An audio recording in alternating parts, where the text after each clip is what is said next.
everyone. Welcome to the Horror Room. I'm Travis Bruce, and today I have a special guest with us. I have an author, and he has a new book out right now that's called A Survivor's Accounts of a Depraved Funhouse. I have my man with us, Thomas Stewart. Thomas, welcome to the Horror Room. Hello there. I've heard a Pleasure having lot you on. about you, and I'm glad I could be on the show. Yes, man. It's a pleasure having you on, man.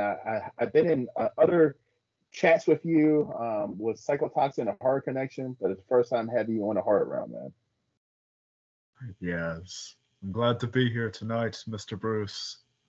Pleasure. So tell everyone a little bit about a survivor's accounts of a depraved funhouse. Yes. So the book itself follows the story of, at the time, 12-year-old Linus Davies. He had just moved in to a new town from New York. He's coming from the Big Apple. And would you believe it, Mr. Bruce? His second week, he meets someone he believes would be his best friend. Really? Isn't that lucky? That is And he does lucky. have a video store too, Blockbuster. Nice. The best friends found in a rental store.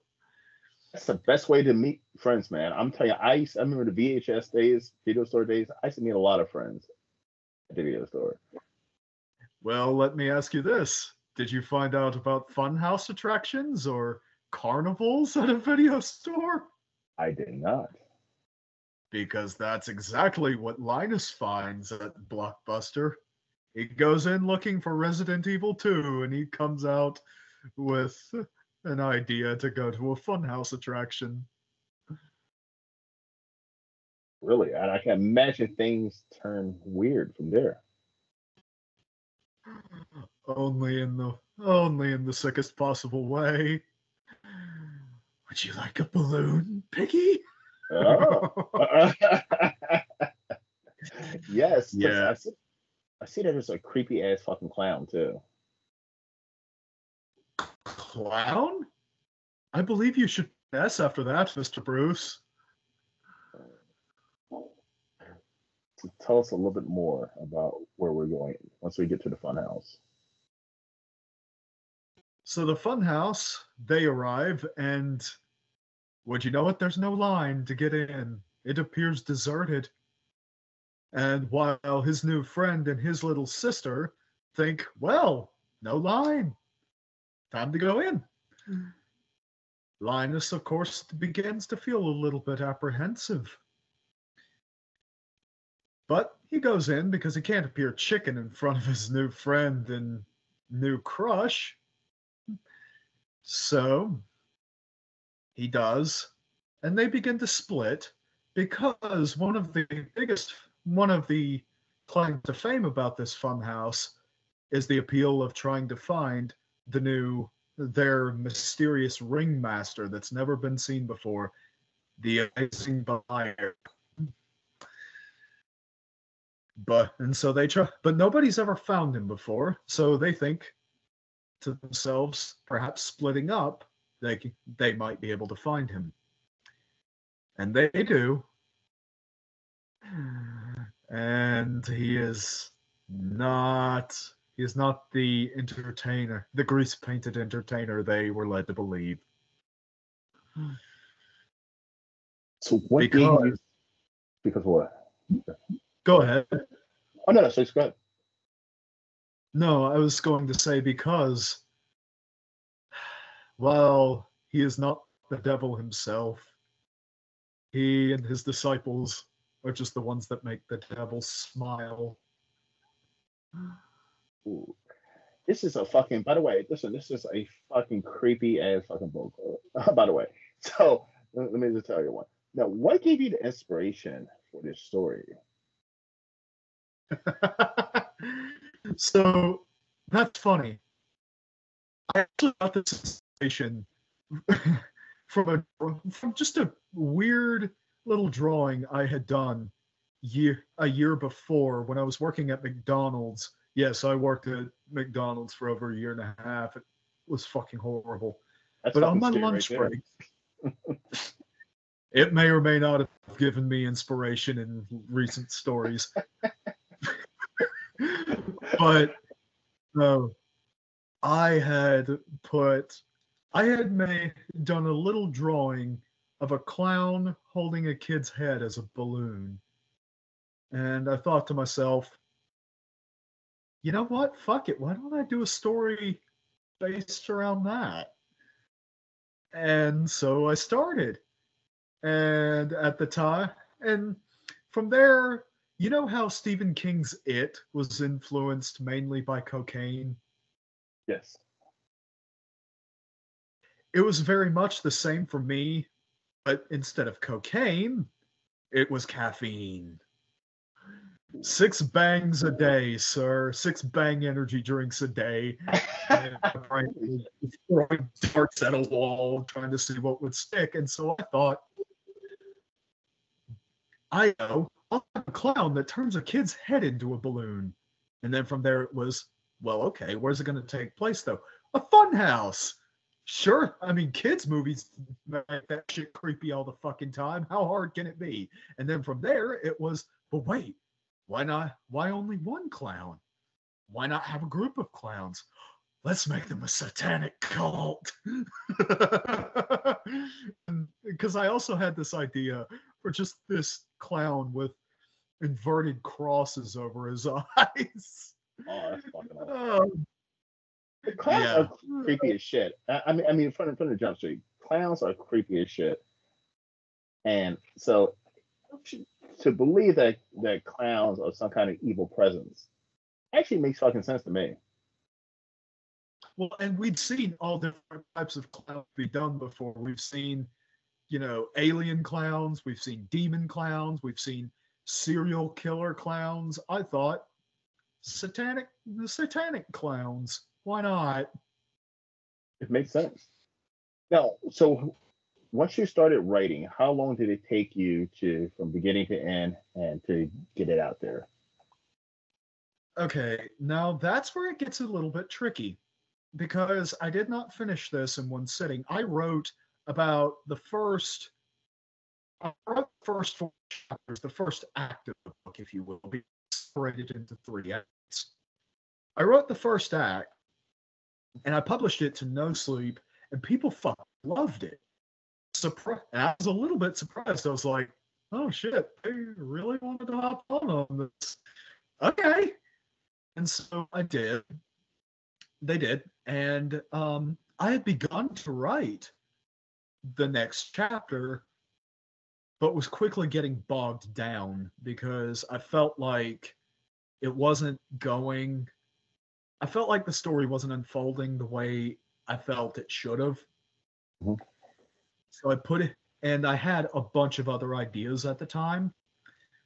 And so I thought to myself, okay, well, I can either A, keep slamming my head into a brick wall with this, thinking it's going to break, or I can put it on the back burner and come back to it when I feel the time is right.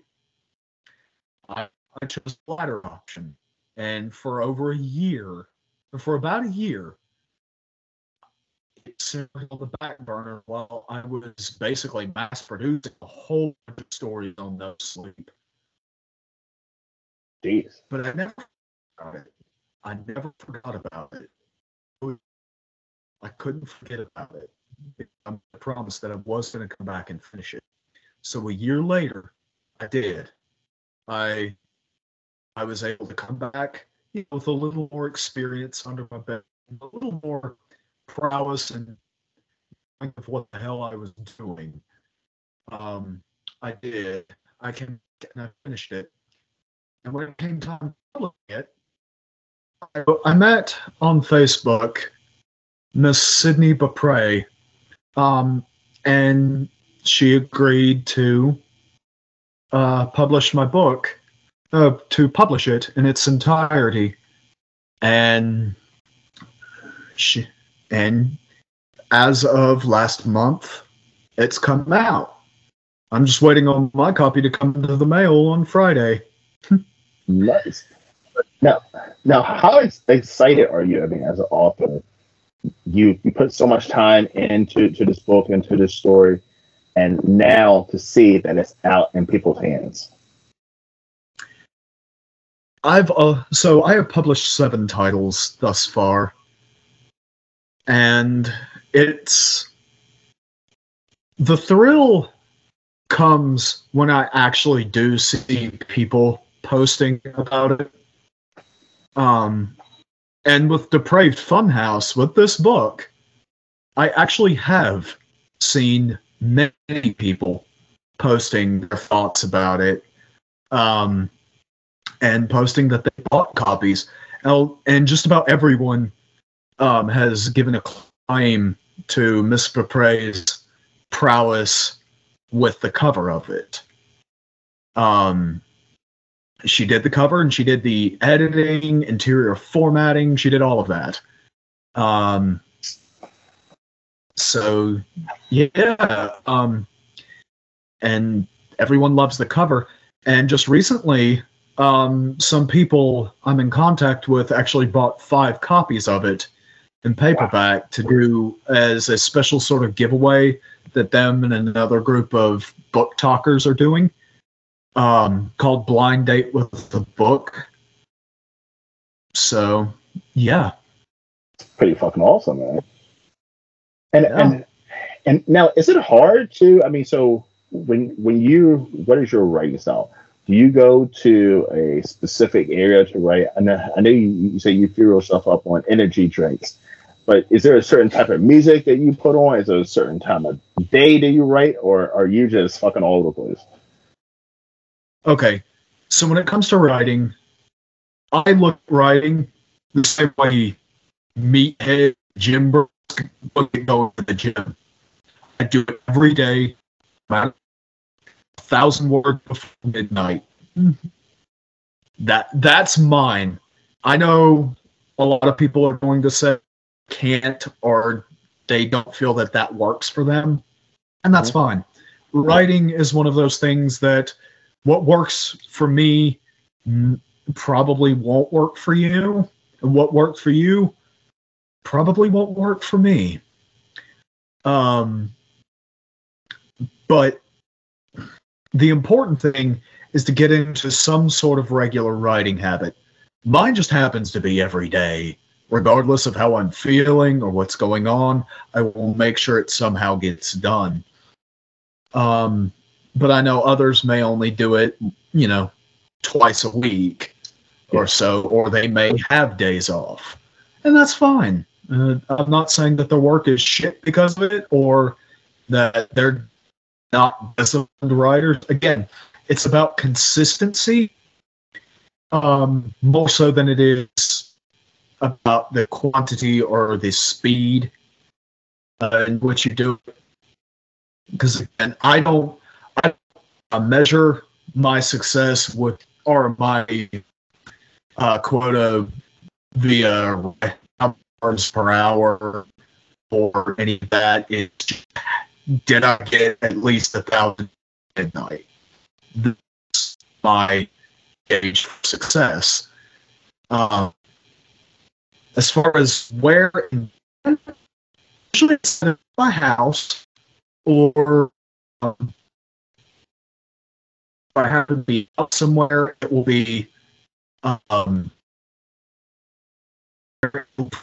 be either the coffee shop right next to the Buffalo Wild Wings I work at now, or Books A Million. If I'm out, usually it'll be somewhere with decent Wi-Fi connection. Okay. But if not, then definitely here in my house.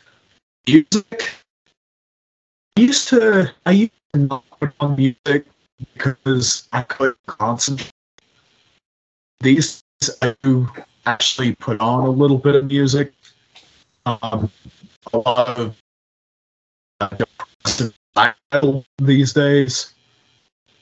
Won't go into that, but yeah, that's usually that's what I've been listening to recently when it's come to time to write.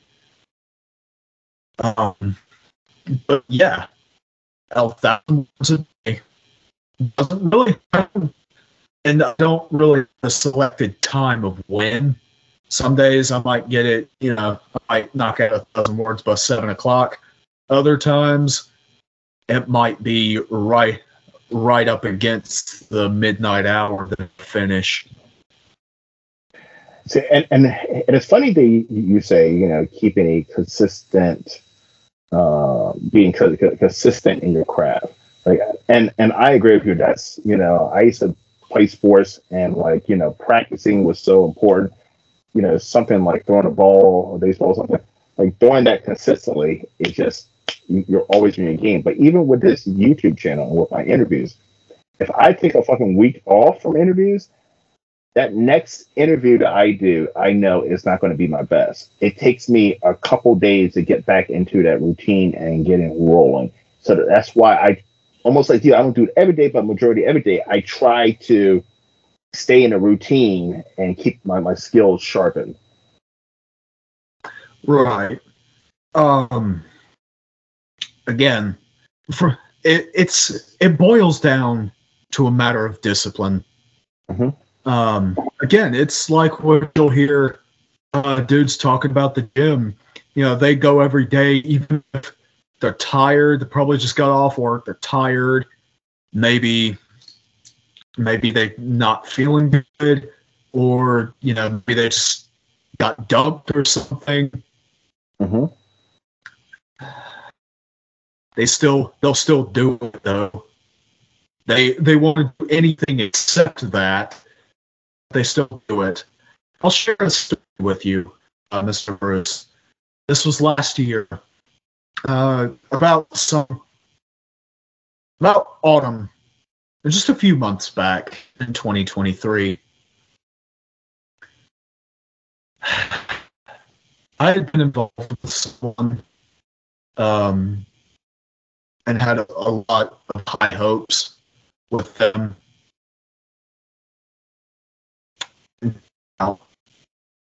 And that hurt. It hurt. I didn't think it would.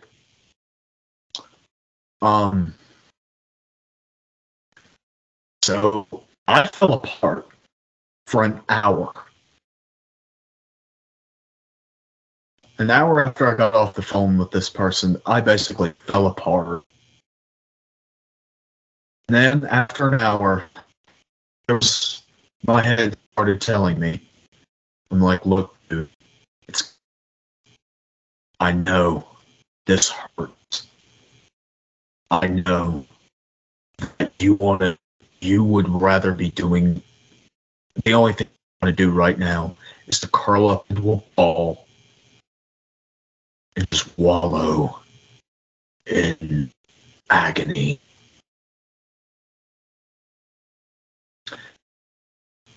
And you know what? You can do that right after you get up, crack open your laptop, and get your reading done. Because even if nothing else is accomplished, even if it's shit, you are going 1,000,000 times worse if you do not do this. So I got up, and with all the raw emotion I had, I finished the last 1,500 words that I'd been procrastinating in my gothic horror romance novel, Work in Progress. I finished it. And that was one reason I could smile.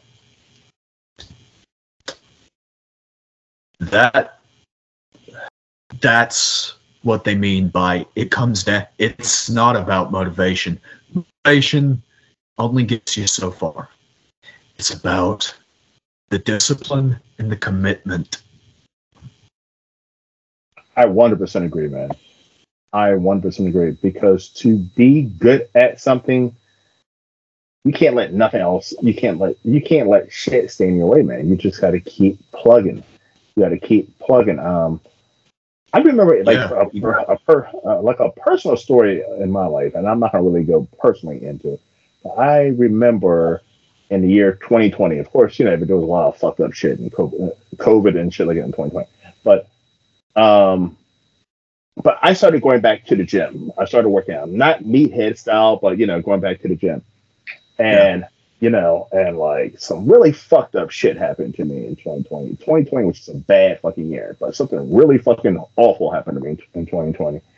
And I remember I was like, boy, I do not feel like fucking going to the gym. I feel like I feel like just sitting at home, like you said, and just feeling sorry for myself and something. I know it just it just motivated me to work harder at the fucking gym. It Right. motivated me to pick it up to the next fucking level. And yeah, I mean that's the difference from I don't want to say winners and losers, but that's the difference between people who are absolute professionals at what they do and people who are not. Professionals do not allow anything to stand in their way. It actually, um, if shit gets, I mean, bad shit happens around them, fucking everything be fine around them, it actually motivates them to even go fucking stronger. Or if nothing else, it shows that no matter what's happening in your life, it will not separate you from what you actually love. And that's the difference between love and just infatuation. You can be infatuated with riding or going to the gym, but you don't love it unless you are willing to do it, to commit to it, even when you don't feel like it. Even, I mean, it's because 99% of the time, I'm going to be honest, I don't feel like riding. I feel like wanting to do everything else. Yes. But my brain is like, okay, so what? You just gonna throw that out? It's the one thing. I mean, you want to claim that you're a committed rider, and yet you're gonna let today go past without doing anything? Like, you're just gonna sit there and fucking do nothing. Yeah, you gotta have that voice in the back of your head that basically he beats you over the head. I agree. I 1% agree, man. Listen. Sounds like we're talking the same from the story, man. Because I'm telling you, there are nights that I do not feel like hopping on here and doing interviews. It's a lot of nights, but it's that drive, man. It's that drive that, like, for me, it's almost like I'm like, I made a commitment to myself that I'm going to make this shit work, and the only way I can make this shit work is be at it all the time And and get better. even if and not get bogged down, every time you see that it's not an instant success. That's hard. I mean, that's hard to do, man. I mean, that's hard to do. Oh, I know. It's especially recently. Especially recently, I was talking to my PA assistant. I was like, I feel like this is just like, what am I doing wrong? Like, I still don't even have 1,000 followers anywhere. I'm doing everything I thought I was supposed to. And I mean, even they said, you're doing fine. I mean, there's not a whole lot I'd recommend for just getting engagement and views up. But yeah, I'm doing. But even then, though, I wouldn't stop. Mm-hmm. I'd keep going. I'd keep going.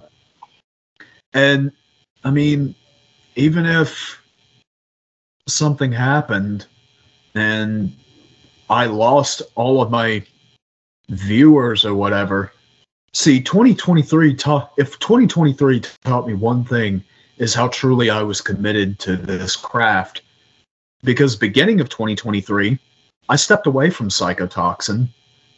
And before that, my Facebook got hacked and I had to manually try and regroup with all of my prior engagement or my prior contacts and, you know, partnerships. So I had to go back and basically start from scratch again.